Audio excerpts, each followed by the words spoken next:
welcome back, everyone, for another episode of Dollar Bin Digging. This is the video and article that I do for comicbookinvest.com, where I talk about those books you can still probably find tucked away in those cheap boxes, those discount bins, whether you're at the flea market, digging in those dollar boxes at your LCS, half-price books, like I said, yard sales, any place you can find your cheap comics. These are the types of things you should be keeping a lookout for while you're looking for those big treasures.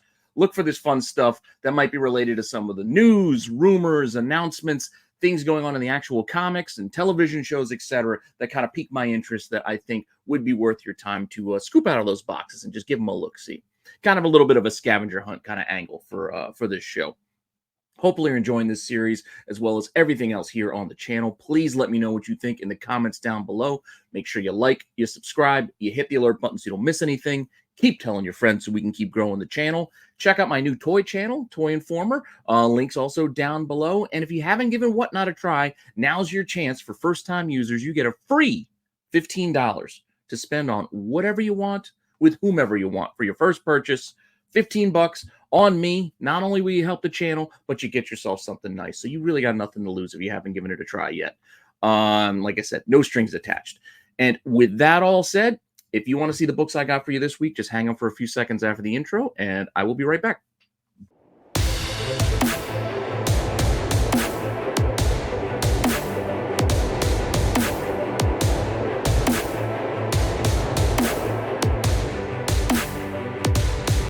All right, let's get started here. I'm still playing around with the format here. If you notice a little bit of a different background, give it a little bit of a old-timey parchment kind of feel. I don't know, just trying something a little bit different to kind of reinvigorate this series after a couple of hundred episodes. So with that said, let's start off as we usually do with the news. So, news stories this past week. Couple of interesting things. We've talked about this series before because it was announced a while ago, but we've got news that they started filming this Watch Dogs adaptation for this new movie based on that video game series. I never played a lot of it, but it has, I think, is made by the same company that makes like Assassin's Creed and stuff. So decent following for this game and could make for an interesting TV show or movie. I'm sorry, movie, not TV show. Make for an interesting movie. So you can still go out there and go find these comic book adaptations for pretty cheap. They spiked when that news first hit, but then they got quickly forgotten about. And the books that I'm talking about are from 2019, Watch Dogs #1. There's actually two covers for this. This is the cover A, and then there is also a cover B. So either one of these will do if you can find them. And they don't do too badly if you can catch them at the right time, but at the same time, they're also a little bit ignored right now. Copies selling, both covers $5, and then meanwhile one of the other covers sell for $7 with $10 shipping. So it really is timing of when you got your shoppers and when you got your buyers. Asking prices also kind of spread a little bit. $4 to $15 individually. $20 could get you this set. It's kind of inconsistent. Like I said, there's some older listings from when this was hot months and months ago to the forgotten about newer listings where they're only asking cover price. So still a cheap book you might be able to go and find out there if you go with digging. And who knows? Who knows? That movie could be the next big hit. Or it could be nothing. But that's kind of the fun with digging for cheap. You don't got a lot to lose because we're not talking about spending big dollars here. All right, up next, we're going over to the Marvel Universe, and particularly the MCU, the movie universe as well. Captain America, we may know who Giancarlo Esposito is going to play. So Gus Fring could potentially, and I know it says spoilers, but it's still rumor. I don't think it's confirmed yet, but there's a good chance he could be playing the character of George Washington Bridge. So GW Bridge, older soldier, shield agent type character. He goes back a ways to a book that is one of the most highly printed books of all time, and that book is X-Force #1. Yep, Rob Liefeld creation. X-Force #1, polybagged, not polybagged. Don't forget, in the polybags, there's 5 different cards in the back. You got Deadpool, Cable, etc. Deadpool is really the card that most people look for with the polybag versions. There's also newsstand versions that are also polybagged, which also command a little bit of an extra premium. And just so many of these out there. So many that I know you can still find these in those cheap boxes. But at the same time, some of them get a couple dollars extra. Here's a look at it without the poly bag, so you get a good look at the cover. It is a wraparound cover as well, but I didn't figure I didn't need to show you that. You guys should know that by now. Again, 1991. This is one of the most popular comics of all time as far as print run goes. But inside the guts of this thing, we do get introduced to GW Bridge there. So yeah, typical Rob Liefeld creation. Huge legs, completely disproportionate. The human anatomy doesn't make any sense here. A lot of pouches and shoulder pads and armor and extra gears and whistles. I don't know why he has a neck brace on, but he's got a neck brace on here for some reason, as well as like a cell phone attached to his neck. I don't know, but hey, it is what it is. I don't think this is going to be the look that Giancarlo is going to sport when he's in the movie, but this could be the character that he's playing. And as I said, right here, look at the extra bells and whistles just sticking off this man. With that said, this book is also kind of all over the place. You can see copies, polybag selling for $5, $13, open copies like $5. Like I told you, newsstands command more of a premium. The Deadpool card and then the Cable card is probably number 2 behind that. But listing prices $9, $14, or as cheap as $4. So once again, they're kind of all over the place. You may make something, you may not make anything if you find one of these, but it doesn't hurt if you don't have this already, or even if you do, it doesn't hurt to grab an extra 1 or 2 if they are cheap enough. Again, I'm not telling you to go out there and spend $5, $10 for this book. I'm saying if you find it in a $1 box, it could be worth your time. That's all. What do you got to lose? $1, $2? So with that said, let's move it on to our next news item, which is the return of a character who is, well, he's been dead before, but returning. Marvel resurrects Agent Coulson. Phil Coulson, you know him from the movies. Then he was introduced into the comics. He is now back again after dying, I don't think all that long ago. But the most recent issue of the Thanos, the Infinity Stone stories, brings Coulson back here. Again, just to remind you who he is. Cheese is how he was first introduced, but Agent Phil Coulson was brought back in this Thanos annual here, and you can see him even standing next to his tombstone, which does reference his nickname when he was first introduced, Cheese. Now, that is important because this is a book we've actually talked about just a couple of weeks ago, because we were talking about the new Nick Fury Jr. First appearance, because he was getting one of these stones, and that's why we talked about this book already, and that is Battle Scars #1. But for a secondary reason of being the first Nick Fury Jr., you also get the first appearance of Phil Coulson back here, who's going by the name of Cheese. So we only know him as Cheese at this point of the story, but Cheese it is.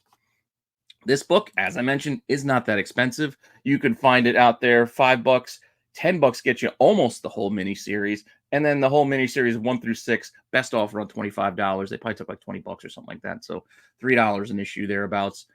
Not an expensive book. Not an expensive book at all. But listing prices here too. You can see some copies listed for as cheap as $3, $7, up to $15. Some of them noting it's the first appearance of Phil Coulson. But again, he is as Cheese, so keep that in mind. He's not named yet. He's just named Cheese, but that is him. Why I make that distinction is because it's not until the end of this miniseries, with the final issue, issue 6, that we do get his name and get introduced to him as Phil Coulson. So right there with a renamed Marcus to Nick Fury Jr. Because, well, that's what Marvel was trying to do. They're trying to do the switcheroo at the time. I don't know if it's really stuck. Just it is what it is. We can just accept that in the movie universe it's Samuel L. Jackson. We don't have to do that in the comic books as well. But this is kind of what we're playing with. They've kind of really messed around with Nick Fury over the last few years, trying to do this switcheroo, even making Nick Fury a Watcher, and I don't know, craziness. That all said, right here again, Phil Coulson. That's the point. While we're here, we're talking about Phil Coulson. So this is when we first get his name in issue 6. Some people will try to call it first full, but it's not really a full. It's just we get his name. But with that said, copies could sell for $10. Again, sets, partial sets, $15 to $25. Available copies are looking for as little as $2 to $3, or as high as like $9.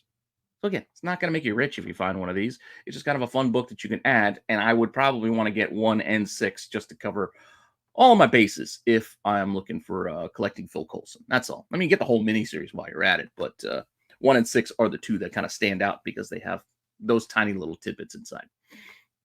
And one more. one more news story for you, and that is that DC is going to be bringing back Starman in a Black Label series by the original team of James Robinson and Tony Harris. I know this is a series I've been meaning to read for years now. I've heard it's good. Seems like it'd be something I would be into. Just haven't gotten around because it's such a long run too. That's why it's kind of daunting when you put that kind of thing in front of you to kind of catch up on. It's like you got to read dozens and dozens of issues. It's not just reading a 4-issue mini or something. But with that all said, I will probably be checking out the new series and then maybe go back if I'm really interested in checking out the original. But we're talking about Jack Knight here, coming back as Starman. Yes, most people look towards Starman #1 for that, and this is the start of that Robinson and Harris run. It's a decent book. It's a book you can go and find out there. All right, this book doesn't go for all that much. As you can see here, you can find this thing selling for best offers on $10 for the individual #1. But then you can see a lot of whole runs, all 80+ issues of the set going for $150 or best offers on $175. I mean, realistically, that's only like $2 an issue, which is still pretty cheap. A lot of comics for that, but that's the entire run of the Robinson Harris thing with Starman here. But individually, #1, again, asking prices can be as cheap as $2 or as high as like $10. But with $2 copies out there, again, you're probably not going to get rich if you find one of these, but it's still a fun book if you can find it cheap enough. That said, this is not his first appearance because that was out in September of '94, but the month before, as part of 0 Hour, August of '94, we got to see Jack first. So, with that, inside the guts of this book, you can see the original Starman kind of passing the torch, and there is David and Jack there, and it eventually ends up in Jack's hands, as you guys know. So this would be the first appearance of Jack. Eventually would be Starman. So just keep that in mind. And this book here is the epitome of a dollar bin book, as copies sell for $1.60. The whole 0 Hour run, one bid, $2.50 for all 5 issues. Well, the whole countdown from 4 down to 0. Very, very cheap. As I said, this is a dollar bin issue all day. Copies listed are $1.50, up to $4 individually. Or look, there's a one bid for the whole 5-issue set for $5. So $1 an issue there. It's a dollar bin book, as I said. A book you can find, and it is the first appearance, albeit a cameo, whatever you want to call it. But yeah, just I would get this along in conjunction with your Starman. And get as many of the Starman runners you want to read it if you want to catch up before the new series starts. Up next, we're going to switch on over from the news to what is going on in the actual comics. For all you actual comic readers out there, we got some books for you guys too. And some interesting fun first to tie into people who've been showing up recently in a lot of the issues that we've been picking up, this past week. So with that said, starting off with Transformers #10, right there on the cover, we see RC playing a decent-sized role in the current run from the Skybound universe. You guys know I'm kind of biased to this thing by now. The Energon universe is one of my favorite things going right now. So tying it back to the original comics is always fun. So RC, again, she was on the cover, spotlighted heavily in this current storyline. But she goes back to Transformers the movie. And yes, there's a lot of reasons to pick up this Transformers the movie book. This has come back around and hit that spec cycle multiple times over the last couple of years. But even still, you can find it pretty cheap. And even though she is on the cover there, you do see her inside the guts of this book too as part of the storyline. So there's your RC right there. Like I said, you would think this book would be more expensive, but it isn't. $8 to $10. Some copies have sold for. Asking prices around $10, $13. Yes, there's the occasional high ask of $40. It is what it is, but this is $10 and less, realistically. But maybe you can still find one in those cheap boxes if you guys go digging, and that's the idea. Following up that, we also have Spider-Boy this week. Spider-Boy #9, right there on that cover. One of my favorites, Leopardon. That's right, the big kaiju mech from the Japanese Spider-Man show from way back. That was first introduced in 1978. Yep, so May 1978. Power Ranger style. Yes, Spider-Man had a Megazord, or whatever you want to call it. Had a big mech. I know, silly, but it's fun silly. And this fun silly actually came over to the comics much later. I mean, that was 78. It wasn't until January of 2015 that they put Leopardon in comics here in this Amazing Spider-Man #12, part of that kind of Craven like run, I believe, and all these hunters and whatnot. Fun storyline here, but Spider-Verse stuff going on, and Leopardon shows up. So boom, Leopardon right there in the guts of this book. So pretty awesome to see him show up. He's in there for a few pages and doesn't end well, but hey, it's kind of cool anyway. This book has hit the spec cycle before as well, so you could find some listings out there looking for a little bit more, but it does get you around $14 to $18 with some recent sales. Asking prices could be anywhere from $10 to $14 to almost $20. Again, this is a book that's been around, been talked about before because of Leopardon. It's just fun to bring it back because, again, he showed up again. He's not around all the time, so appearances are few and far between, and again, it's kind of fun. Comics should be fun. Speaking of fun, over on the DC side of things, Batman and Robin take a little vacation. Right there in the front, we see a big dinosaur. What's going on here? We actually see two dinosaurs because Robin's technically riding a pterodactyl, I guess. And then there's a T-Rex down below with Batman. But we're talking about Dinosaur Island. Yes, Dinosaur Island. Not to be confused with the Savage Land in the Marvel Universe. This is DC's version of, I guess, a Land of the Lost type place. Dinosaur Island goes way, way, way, way back. 1960, you're not finding the first appearance of Dinosaur Island. This is Star Spangled War Stories number 90. This book is a couple $100, even raw and even low grade. It's, like $100 to $200 easy if you could find it. Point being, I'm not telling you to look for this book in a dollar bins because you're not going to find it. But if we want to go back to the last time that I could find that Batman had visited Dinosaur Island, we got to go all the way back to 2008, part of the Batman Superman run where they had that title going together. And inside this storyline, Batman goes to visit Dinosaur Island. So just a fun book you can go and dig out if you want to read a Dinosaur Island Batman story that coincides with what's going on in the books today. That's all. So right there, boom, Dinosaur Island. Like I said, just fun stuff. Just fun. This is just a book just to kind of challenge you to go and find scavenger hunt style. It's not going to make you any money. You're not going to get rich off of this book or anything like that. It's probably not even worth $1. But if you got a buck, you want to flip through it to give it a read, there's no harm in that. And as you can see here, even online, I had to struggle to find even one sale, and that sale was for 73 cents. Asking prices, $2.70, $3, $4. Again, it's a couple of dollars, and you're not going to get rich. But it doesn't always have to be about the money. It can be just about finding a fun little comic book that makes you smile. So with that all said, one more book that came out this week that's got a couple of things I like to talk about, and that is the brand new X-Men #1. You guys also know I'm a big X-Men fan. Was looking forward to this. Storyline wasn't bad. It was all right. I mean, to set things up, get things going. I was a little disappointed with the art, as I mentioned on the TAC show as part of my review. I do like Ryan Stegman, but some of the art in here was a little inconsistent. Like, the characters looked like they were 40 years old in one panel and then 12 years old in the next. It's just a little inconsistent. So that aside, inside the guts of this book, one of the new team members on this current X-Men team is, well, she's going by Temper now. She used to go by Oya. She goes all the way back to the Generation Hope storyline stuff. Edie, I don't know if I'm saying her name right, but she's got the fire and ice-like power, so that's why we're getting Temper, I guess, for temperature. She first appeared all the way back in 2011 in Uncanny X-Men 528. Like I said, this is right before these were the lights, this light storyline with Hope having to go find this new generation of mutants. Because again, you remember House M, there was no more mutants, and then there was Hope, yada, yada, yada.